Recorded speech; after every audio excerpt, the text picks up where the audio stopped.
Welcome to Building My Legacy podcast. This podcast is designed for leaders and entrepreneurs who want to leave a legacy and will provide strategies that focus upon key elements for legacy creation, determining your desired impact and its benefit, increasing your legacy's reach by engaging key stakeholders, planning, prioritizing, and executing. Here's your host, Dr. Lois Sonstegard. Welcome, everybody, to Building My Legacy podcast. I'm here with Kate Fitzsimons again, and we are on the last of our 10-part series, applying her concepts of how do we become resilient and applying it to various scenarios in the workplace that we all experience. And today we're taking on the challenge of how do we become resilient in the face of grief. Grief, I think, is going to be one of those things we're all going to deal with at one level or another now as we come out of COVID. And so I'm going to turn this over to you, Kate, and let's talk about how do we become resilient even in the face of COVID and grief. Yeah, and especially with grief. And, you know, I picked this one as our last one. I think it's something that's often left off the topics of what to be discussed in the workplace, you know, try and skirt around it and avoid kind of speaking about because it's kind of a taboo topic, right? But as you said, it's something that's so important because it is literally going to affect every single one of us at some stage of our life. And I just said to you earlier, like, I think it's a topic that needs discussing because, you know, workplaces is at the end of the day, whatever title or role someone has, they're also a human being. And part of the human experience since the beginning of time has been learning how to deal and process and live with grief. And for anyone who's experienced grief, I think you can pretty much say it's just like an overwhelming black cloud that's kind of as unpredictable as a cyclone to kind of manage sometimes and can leave just as much devastation in its wake. And fortunately, some of the people tuning in may have not been personally rocked by the loss of a family member or a close loved one yet. But for those who have, like myself, you can often be left feeling really alienated by grief, especially in the workplace, I think, where a lot of the focus is on being proactive and productive and, you know, go-getter, that many of us are left totally unsure as to what to say to someone who's recently lost someone and returned back to work as well. I think it's a double-edged sword. Like, people who have been rocked by grief aren't really sure what to do, and then the people who know someone that's recently gone through something quite traumatic or a loss don't know what to do because it is so deep, it is so painful, and it is so indescribable to someone who hasn't been through it. You know, like, there's no feelings of what it's like to reach for that phone, to call someone and then remember that they're no longer here. Right. You know, there's no feeling for what it's like to see an empty seat at the table on Christmas Day. Like, that's some heavy stuff, right? That stuff that a lot of people fortunately don't have to face till much later in life, and that's a beautiful thing. I don't want people to have to go through grief any sooner than they have to. But what about those of us that have had to face grief, especially at a young age? I was 20 when I lost my sister. Like, we don't have a choice about the pain and the sadness and the aching and just thinking, you know, I wish they were still here. And it's easy to be consumed by the weight of that and find ourselves kind of withdrawing from friends and trying to hide how we feel around our colleagues. So, you know, oh, they don't feel uncomfortable, right? I have to hide how I'm feeling and put my grief away and put it under the rug so they don't feel uncomfortable, right? And that can leave us feeling really isolated and really ashamed and also really somewhat resentful and a little bit angry at people who start to then tell us things like, you know, isn't it time you moved on? Like, do you have to be so sad? Like, it's been like 6 months, 2 years, 10 years, you know, or perhaps you've had, you know, people say, oh, you should let go and move forward a little. And I'm sure for anyone who is living with grief, I'm sure they've had this said at least once in their life. You know, I've had people that I barely even know reach out and message me and tell me how I should or shouldn't be grieving. And I was like, what? So I really encourage anyone who can relate to that to lean in and listen to this episode. And I think there's so much to be learned, as I said, on the other side here, about those who can learn how to better support and better understand someone who is going through that grief journey, right? And this episode, I think I've chosen it as well as the last one because my heart's really on my sleeve here. I'm not an expert in grief. I haven't, officially studied it. I haven't done samples or tests, and I certainly don't have any, big statistics to back me up. I just have myself and my personal experience, as well as all the people that I've coached through grief along the way, and kind of how I've navigated my loneliness that comes with, losing my sister when I was just 20, and how I've managed to find a way to not hate on the world around me for those who simply just don't understand it. And we are going to integrate my 3 R's as usual, even though it's a deeper topic. I think there's still a place for the 3 R's, but this isn't 3 R's trying to get rid of the grief or coach yourself through that, right? That is not appropriate nor necessary. Grief is a very natural, healthy emotion to feel in response to losing someone.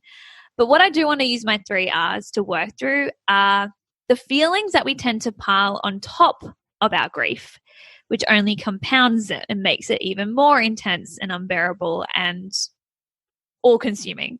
And the 2 kind of most common feelings that I feel, they're slightly different, but they kind of relate, and that is we tend to pile on top of our grief feelings of shame and resentment, right? Shame over how we feel or act when we're grieving, and then resentment at how people are judging how we feel and act. And in both cases, the temptation is to want to blame other people for making us feel that way, right? Like, I'm feeling ashamed because they said, shouldn't you start to move on and be stronger now? Or, you're feeling resentful because they said, like, you just need to push that aside for this meeting, like, just pull yourself together.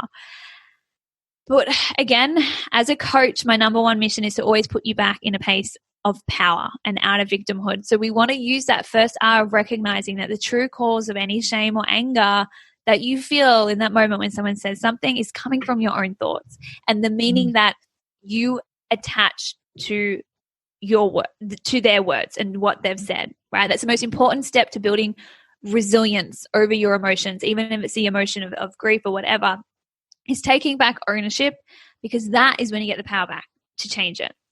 So in this case, we want to recognize, maybe the fact of the situation is your coworker said, isn't it time to move on?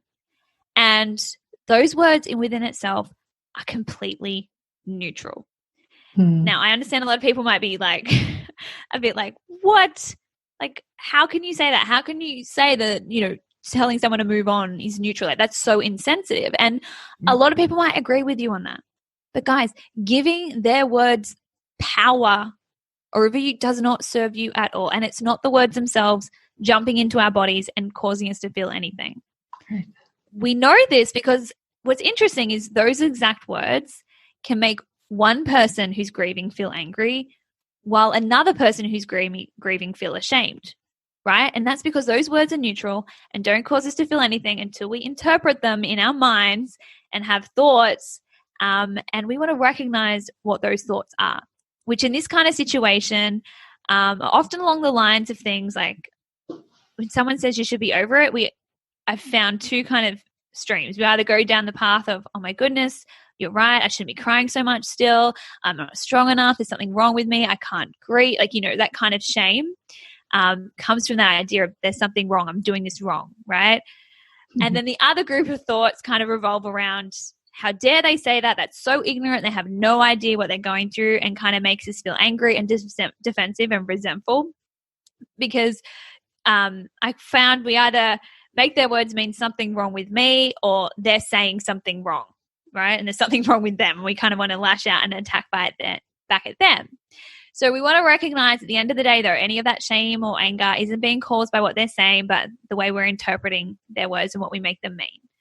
So then if we go on to the next R, we can see that, as I mentioned just in the beginning, when we compound our grief with shame or resentment, it becomes even heavier on us, right? And we can reflect on that, how that feeling shame and resentment makes us show up in the workplace, right? We tend to withdraw and isolate ourselves even more, right? So we feel even more disconnected and misunderstood by our colleagues, right? And they'll find it even harder to communicate and connect with us, right? Like we kind of withdraw, we avoid going down a certain hallway so we don't have to see that people, so then they see us less, and then we feel more disconnected and more misunderstood, and we're kind of not communicating as much as we would. And so it's kind of creating this evidence for our belief that, you know, we're doing it wrong or we're not strong enough to cope, right? When we're feeling ashamed, we kind of just always withdraw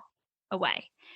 Or if we're feeling that sense of anger and resentment because we're thinking they don't understand and they should, we often react to that anger, right? But anger is like an emotion that has a lot of power and spark to it. So it tends to have us like kind of lashing out or saying something hurtful back and becoming a little bit more emotional, or kind of storming off or gossiping about your colleagues behind their back, or almost being a bit spiteful and maybe not listening as well to them in meetings, or putting a much effort into the ideas they suggest because you're kind of like, well, if they don't understand me, I'm not going to understand them. So we almost want to seek revenge or get back at them. And I understand why, because, you know, grief is such a deep emotion, and I understand that it's really hurt people that hurt people, right?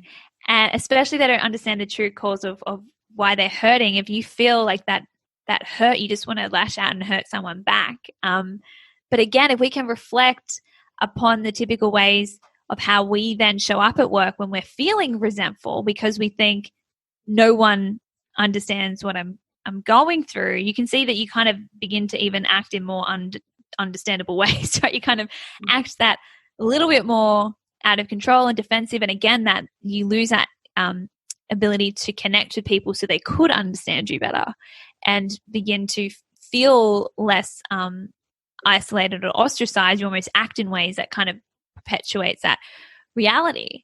So again, the questions of reflection is, you know, do I take any sort of helpful action or show up in a way that I'm proud of when I'm thinking and feeling this way, when I'm thinking and feeling resentful or ashamed? And I think through that reflection of what I just took you through, the answer to both of those questions is no.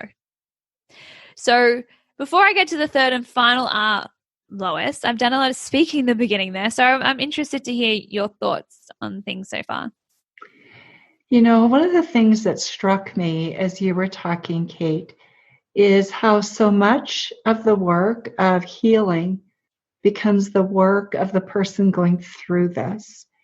And, you know, it's not that, I mean, we would love it if the other person would just be more understanding, more this, more that. Don't they understand what I'm going through? I don't have skills right now. I'm overwhelmed. But we don't control that. So the work does become our work.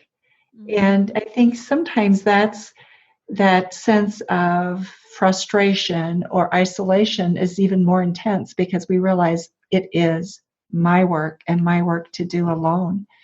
Mm-hmm. Or by my, you know, it's my responsibility, nobody else's. And I was just struck by that as you were talking. And really healthy behavior, no matter what it is the work of the person who wants to become healthier. No one else's. Yeah. And that and it's so true. And there's no right or wrong way to grieve. And you're going to be a mess half the time and all of that. But as I said, my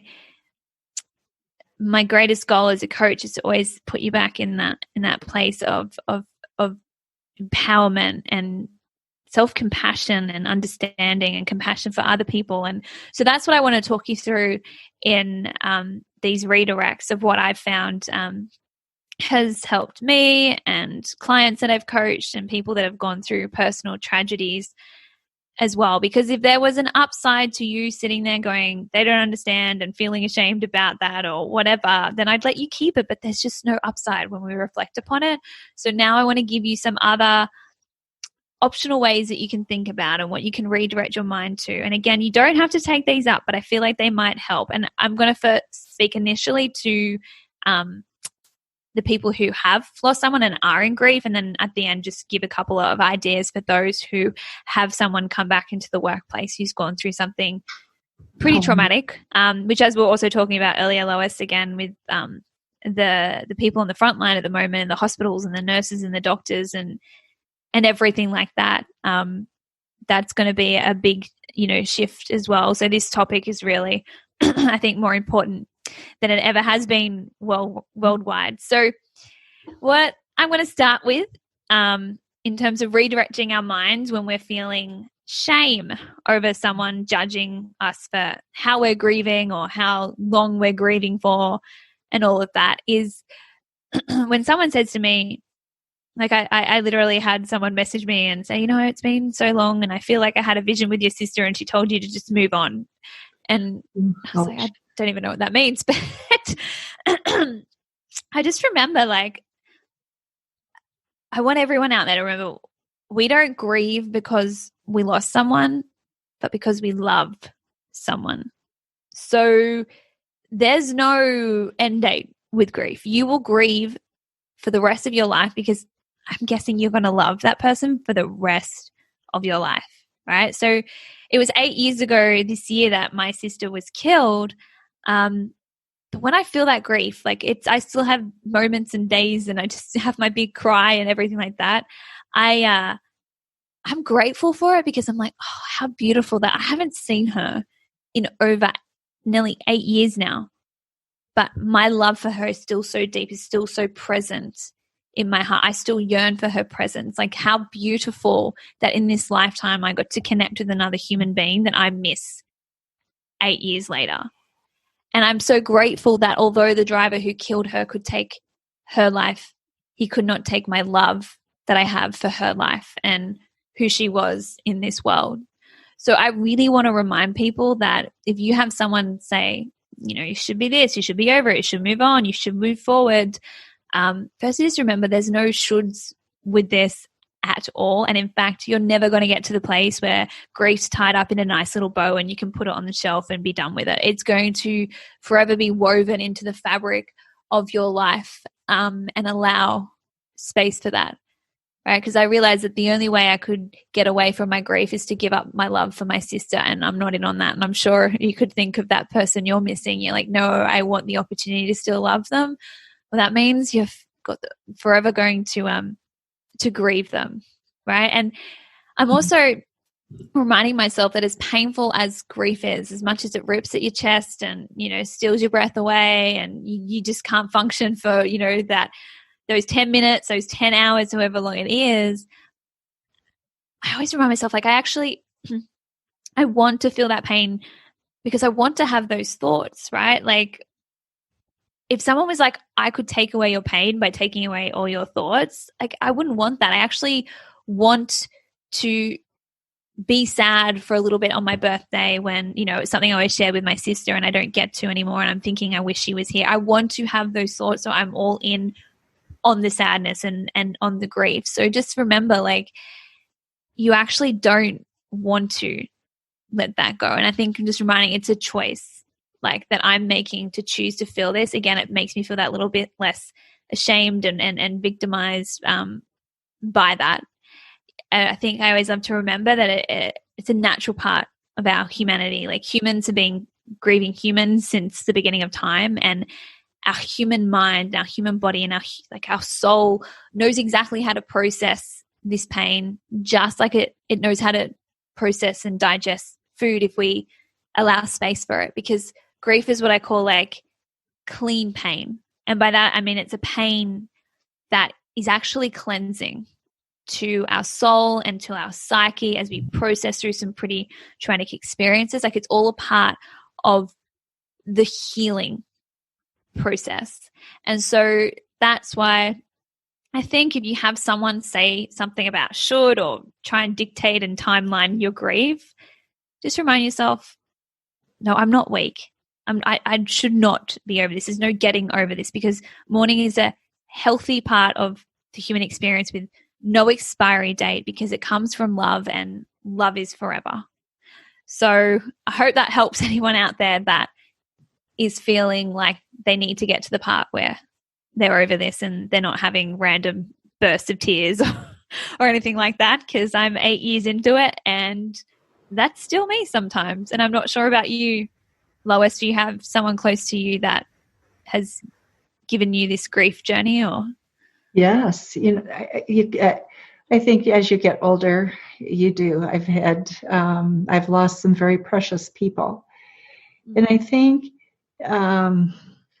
actually grieving, real deep grieving, is a sign of incredible strength, because our natural tendency is to want to run from it, and because we think we have to survive, we have to run from it. And to be present in what you're feeling at the moment, it's like looking the lion in the eye and saying, I can be okay. I'm going to come out stronger and I will make it through. The lion doesn't need to overcome you. But it's a decision you make, and you have to remind yourself, because other people won't remind you. You're right. People will treat you like, wow, why can't you get over it? And and there is a certain amount of getting over that you do, but you will continue to always grieve just because, as you say, you love the person. Yeah.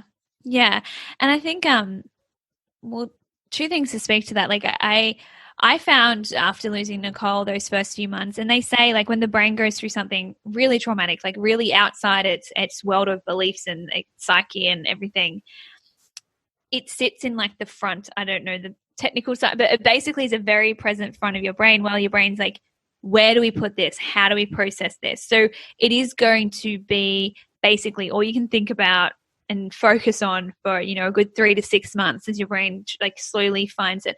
But what they did say, again, I'm not saying this scientifically, but eventually your brain knows where to kind of put it and where to place it better in your brain, so it's not always at the forefront of your mind all the time. And I really noticed that, like, I feel like it's in my brain. I've placed it like Nicole and that experience. It's not like I'm not aware of it, but it's just not always in my awareness of like what I'm focusing on.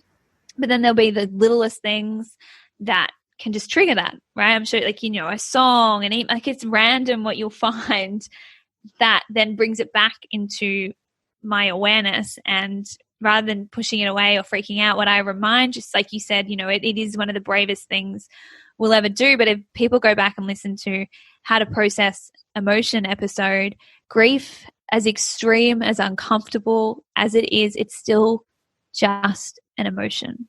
It's still just an emotion that's a chemical vibration in your body coming from your thoughts that I wish they were here, I miss them. As I said, they're all thoughts that we actually want to hang on to. So you can feel any other feeling. This is just like every other one. It is extreme in its intensity. But I think if we can just kind of not heighten it and make it any more scary or overwhelming than what it is, and just remember, like, my body knows how to process this.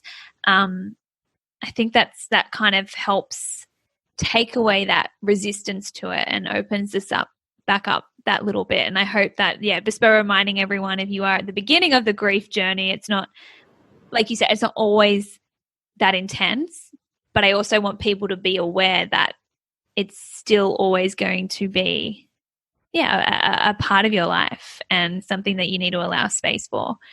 And I think the sooner you're willing to feel it, the sooner your brain is able to let it, find its place within your mind that's healthy and allows you to function and still enjoy life, but then still allows it to be a present part of your life. So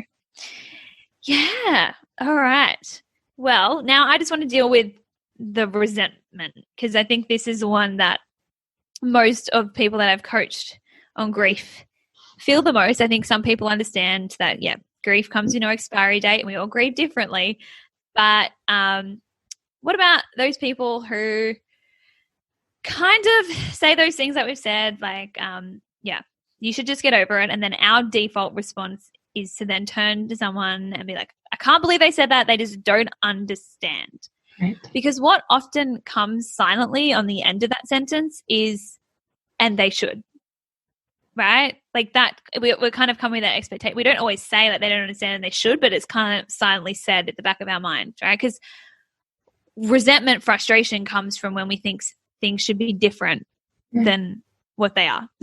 So I'm doing this because this is something that I've coached myself on a lot. And here's what I've found has helped me kind of drop the resentment, so I'm not making my grief even more intense than what it needs to. And I just like to, as I said, kind of ask myself, which I've used in a previous episode, and that's a question of like when I have the thought like they don't understand and they should, it's kind of like, but says who? Like, should they actually be able to understand your grief? Especially if they've never really lost someone as close as a person that you've just lost. Because if you think about this, did you understand grief before you were right in the middle of it? Mm-hmm. Like, really, really stand in their shoes. See what they're seeing when they look at you. When they see you cry, when they see you sad, when they, like, all they're seeing in that moment is a friend in pain, a colleague hurting.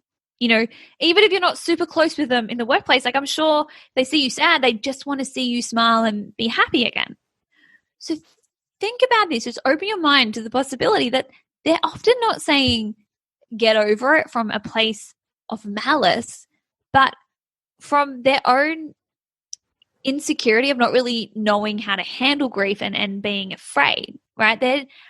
I'm just remembering that most people around grieving people, they are scared, and it's because we're not brought up having really open, honest conversations about grief from a young age, that it's this taboo topic. So they're really like unsure, right? And I think rather than projecting onto them what they should be doing and what they should understand, we're kind of just reflecting back, right? Like they're thinking you should just be over it, and we're thinking you should just understand. So we kind of adjust, creating this tension and this unnecessary suffering for each other. And so what I've found helped is kind of reminding myself to let go of resentment, step into compassion, and kind of be the kind of person that I wish someone had been to me before I'd known what it was like to grieve. And kind of be the change that, as I said, you want to see in the world, and don't place expectations on them like they're doing to you, right? I know it's not always easy, but I think being honest and transparent with your grief is the best way to reduce like the ickiness that's kind of around it. I think, and I will talk about this later about kind of, you know, having those conversations in the workplace, I think is the best thing that you can do for someone that is grieving, whether it's a one-on-one with the boss before they come back, like, hey, how do you want to handle this? I think is always the best, rather than just assuming or setting like company-wide protocols about how to handle that grief. But what I found of how I feel compassion for people and what they say to me when I'm grieving is just remembering like perhaps their life experiences and their values and how they've been brought up so far hasn't prepared them for what grief is truly like.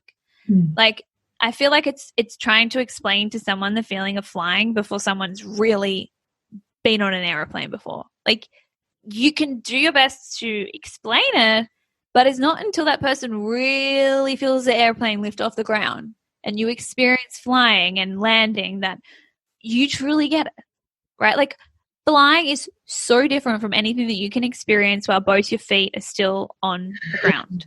So true. It is, right? And I think the same goes with grief. Like, it's literally beyond comprehension for so many human brains to even conceive what it would be like to never ever see someone that they love deeply ever again.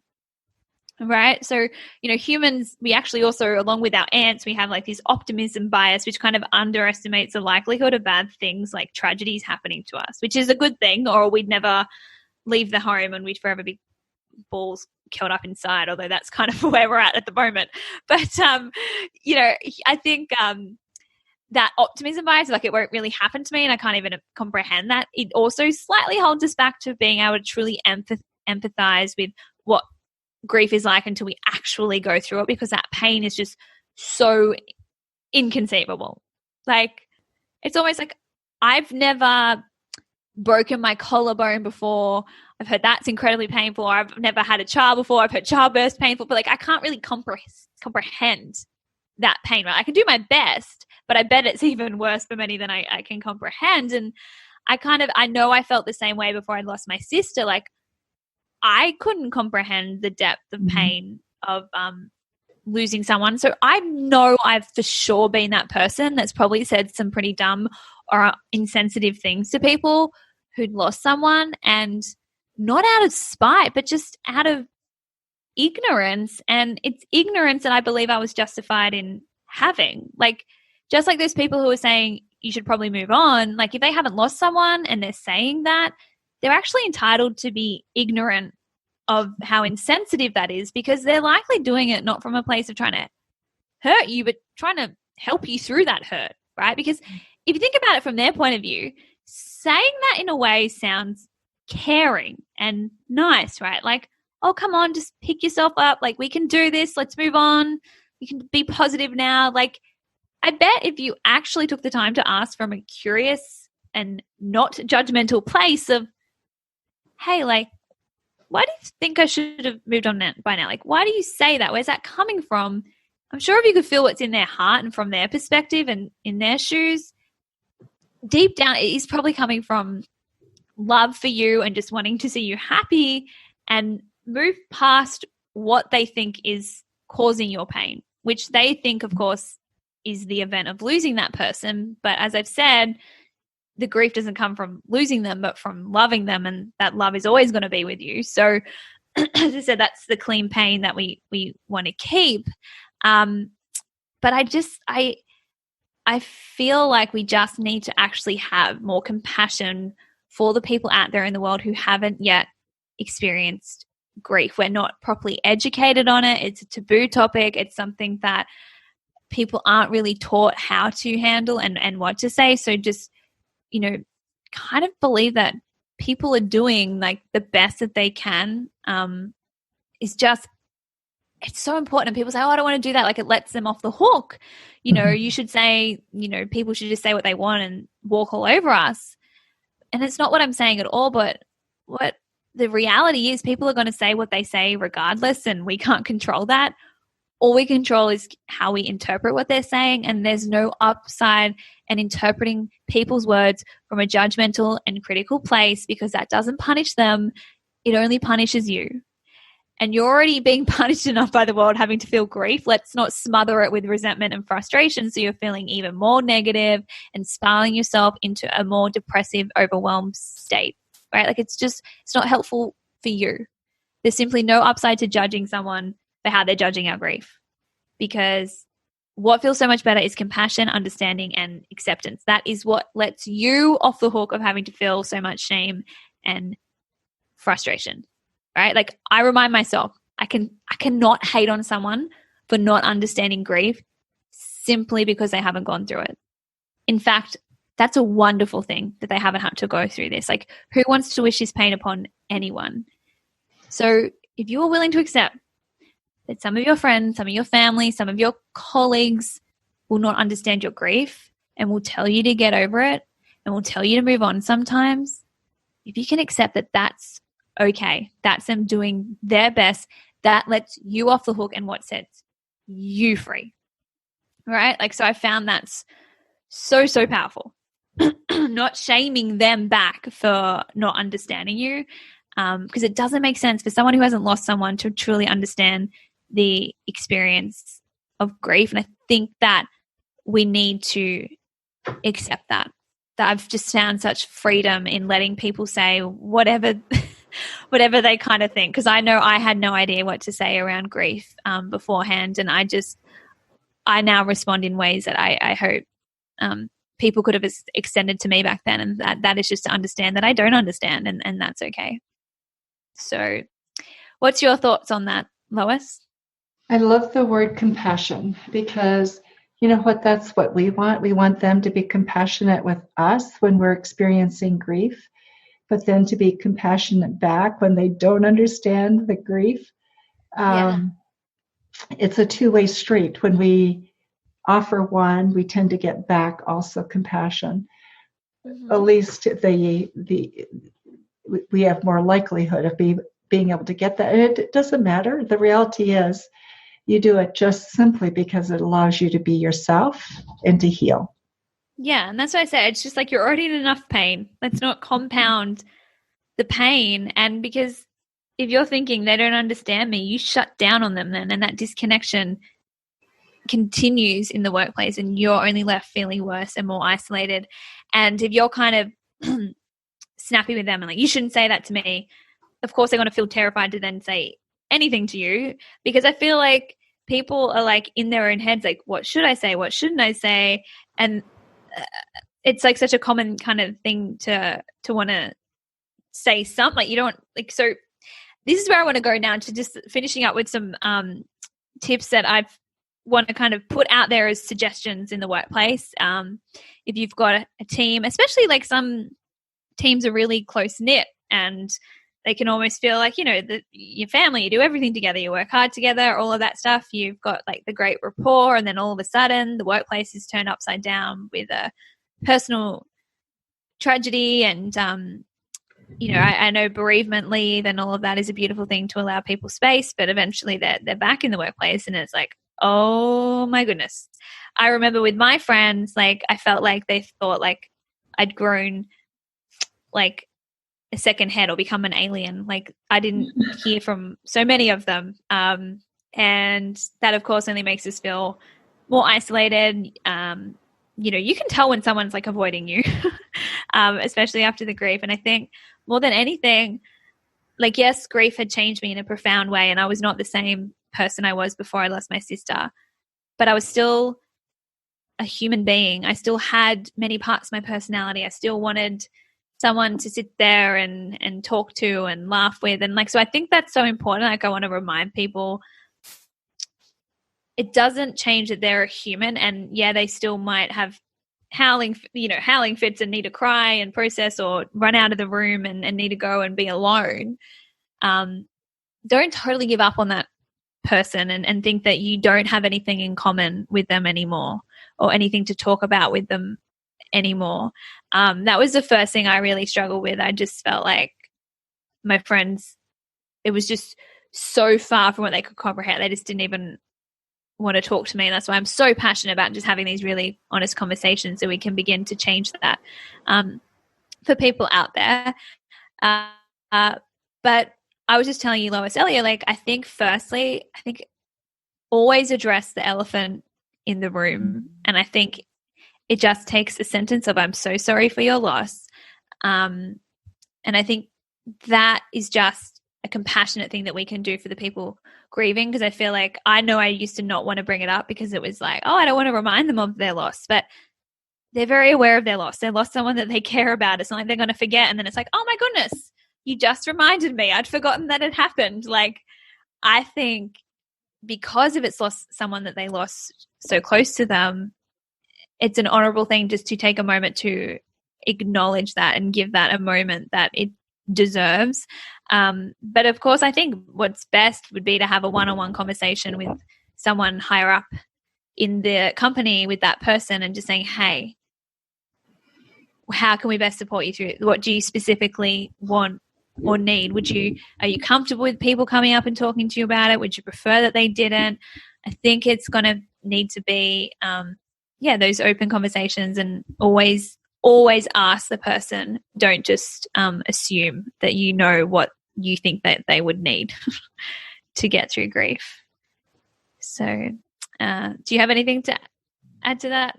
I think also we don't know what goes on in people's lives. We may not know that somebody's had a loss. And, you know, as you're talking, I was thinking about a business meeting I was in. I was selling actually a proposal, and I had just met with these people 2 months before, and one of the lead principals in the company that I was making the proposal to was 6 months pregnant. No, she was due at the time that I first met her 3 months before. So you know how it is when you start a meeting, you have small talk, and knowing that the baby should have been born at this point, I said, "How's the baby?" Yeah. And all of a sudden, all conversation stopped and everybody looked down.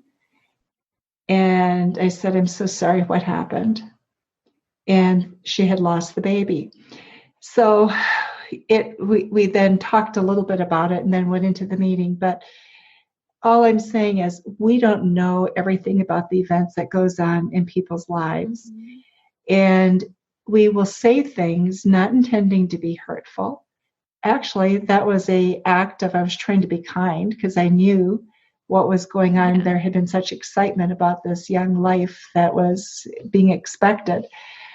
And, if you have spent time thinking about grief yourself, when you're in that incredibly painful and awkward position, you can take a deep breath and you can go there and be with that person for a moment and then move on.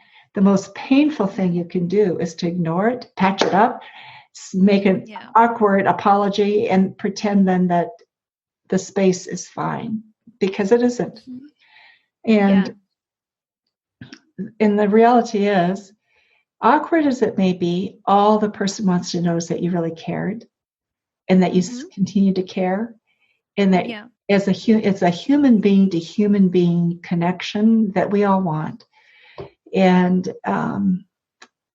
there's no correct way, is there, Kate? Not at all. And I think I also just want to remind people, your job isn't to fix them or make them feel better. I think it's just allowing space for them to feel. And it's funny because I go around to schools and I share my story and teach about resilience. And so I meet a lot of students who have lost siblings and parents and things like that. And I feel like grief is a language that, I don't know, it comes through my eyes. I feel like I connect with someone. It's a connection that you can look at someone sometimes who's lost someone and you say, "I'm so sorry." And you just I feel it come through my eyes with just this, I know there is nothing I can do, but I just want to physically send you love and know you're not alone. It's those words that I feel like a grieving person to a grieving person almost gets. And I feel now before I lost Nicole, I would have been oh my God, and try and rush through that situation and trying to get through it and almost be "Oh, I'm sorry." I could try and change the topic instantly. But now I almost slow down and I want to be there and I'm just not scared. I lean in. I'm "Oh, it's just," and that I can either tell the kid's going to be "Oh," and then want to run away, and that's them, that's fine. But I've at least given them the option, because then there are some that just want to tell me all about their brother or, what happened or what, and so I think it's just giving that person that choice of hey, here's an opening. I'm willing, and I call it to hold the space. I'm willing to hold the space for your grief right now. And I think you did it, beautifully for that woman. You didn't mean to say that and to trigger her, but I think allowing her "Oh, what happened?" and she could either share it or she could not. That's, I think, the best thing to do. And I'm sure she could see that you were coming from a intended place. My mum's had similar things of walking around supermarkets after losing Nicole and being "How are the kids going?" and having no idea that mum had just lost a child. And so that was tough on her. But again, I tried to get her to see that they're asking because they care, and so we just got to have compassion for each other, I think. And the other thing I wanted to say, just for colleagues being around people who are going through hard time, linking back to last episode, is make it easier for them, but just being mindful about what you're saying and complaining about around them. I feel like it's very easy to be complaining about how annoying your husband is, and then there's someone who's just lost their husband in a room, or, I'd get people doing that about sisters, and I'm like, I'd give anything to have my sister steal my clothes or like whatever it is, So I think that's one way we can just be mindful, and not too mindful that you're like, I don't want to say anything in case I upset them, but just if they've just lost someone close to them, try not to get caught up about how bad the weather is or just little like things that don't really matter. The last thing that I feel like someone who's just trying to function and figure out how the world's still spinning from what they've gone through, we don't need to kind of be like that around them. So that's something I've wished someone had kind of given me the heads up on too. So yeah. Kate, thank you so much. This is such a beautiful way to end. And it is, as you say, the elephant in the room that we often may experience but don't want to talk about because we don't know how. And I think what you've done is you've given people permission to talk, to share, to be open to whatever it is that people are experiencing, at least giving them the opportunity to be real with where they're at that moment. And it changes, right? Every moment is a little bit different. This moment I may feel grief. This moment I may be having fun. Well, that's kind of like what I wanted to say. There's just two things I remembered I forgot to mention. The first one is when someone's in grief as well, what's really powerful to say is like, how are you going today? Rather than how are you going, but even how are you going this afternoon? How are you going this morning?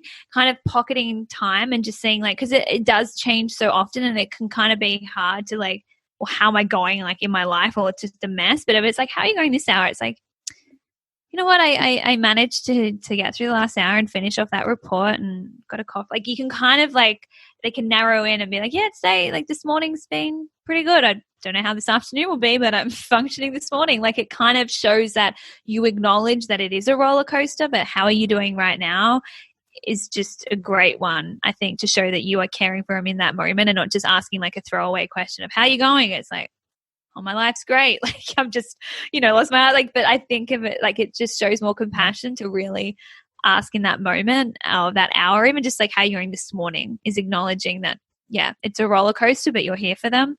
And the other thing, I just want to let you know the best thing that someone ever said to me when I was grieving is, I don't know what to say. And I was just like, oh, thank God, because whatever you do say probably wouldn't help. So I think being vulnerable enough with people to say like they're having a very vulnerable human experience, be vulnerable back with them and actually acknowledge like, hey, I'm so sorry. I don't know what to say to you. I just want you to know that I care about you. If you need someone to go to coffee with you, take your mind off things. Do you need help?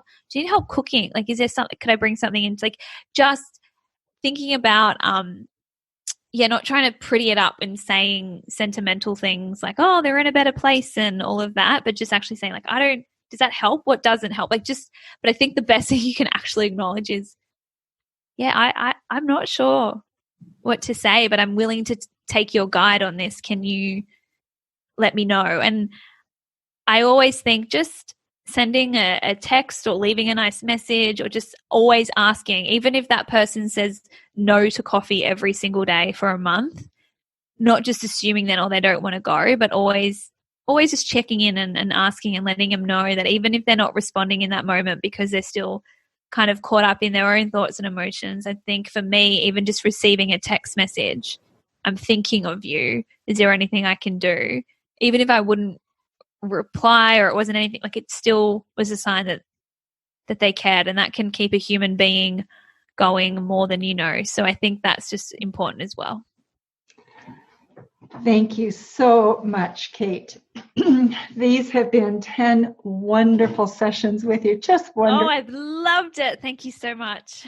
And I know we're going to have encounters with you in the future, and Thank you for all of what you've shared about yourself, your life, what you've experienced.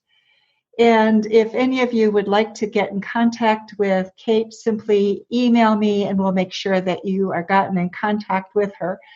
Our email is always with our podcast, but I'll give it to you again, Lois at buildtomorrow with the number 2, tomorrow.com, but it's also below. So Kate, thank you so much. And thank you everybody to listening to Building My Legacy podcast. You've been listening to Building My Legacy podcast with Dr. Lois Sonstagard. To book your appointment with Dr. Sonstagard, visit www.buildtomorrow.com.